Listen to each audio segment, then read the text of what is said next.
let me jump in with the natural modern equivalent question, which is, I agree with you that when they talk about a pestle or an idol, that the especially later in the Hebrew text, there's a polemic definition that's, oh, you're worshiping this object made of wood or made of stone or made of metal or something like that. And that's clearly not the case, that this is something that is representative of the deity that is larger than this. It's not just the object. It's to help focus the mind upward onto the deity. I agree with you.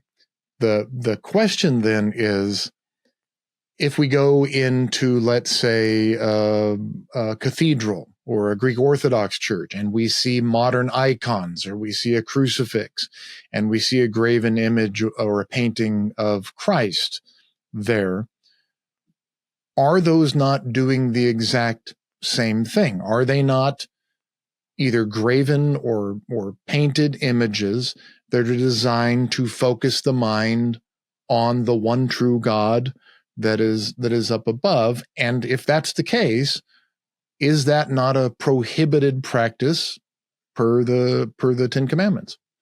I think it's absolutely doing the same thing, and I think it can be a little fuzzy, because when I talk about an idol manifesting the presence of deity, I think there's this idea, this conceptualization that somehow this object, this material media, is actually bringing the deity into your presence. And absolutely, I think things like relics and icons and things like that are conceptualized that way. People will go into a church and they will look at it and they will feel the presence of the deity, and they will perceive that the deity is present there.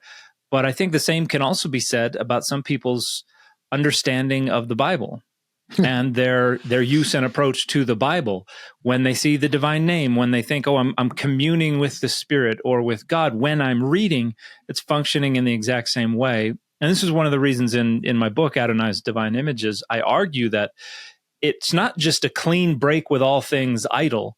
It's a renegotiation of what we're going to consider appropriate material media for facilitating the deity's presence, and what we're going to consider inappropriate material media. And I think we just have a shift towards primarily moving towards a textual conceptualization of the kinds of media that can bring the deity near. And, the law is represented in many ways. The Torah, for instance, you have Moses and then Joshua are commanded to write the words of the law upon standing stones.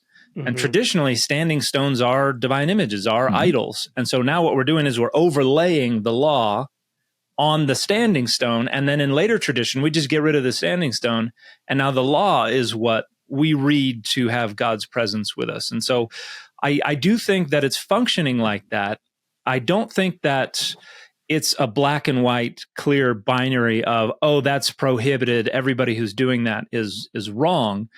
Because I think we see these kinds of material media in the Hebrew Bible, and even to some degree in the New Testament, where there's something that is bringing the deity near. And I have argued that actually Jesus is functioning as a divine image, in the sense that Jesus possesses and manifests the divine presence and power and authority, but is not actually the deity.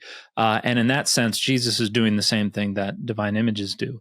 So I certainly can sympathize with the perception that what is going on in particularly Orthodox Catholic traditions with icons and relics and things like that feels awfully close to what's going on with idols in the Hebrew Bible. But at the same time, the Bible's the same way for a lot of people.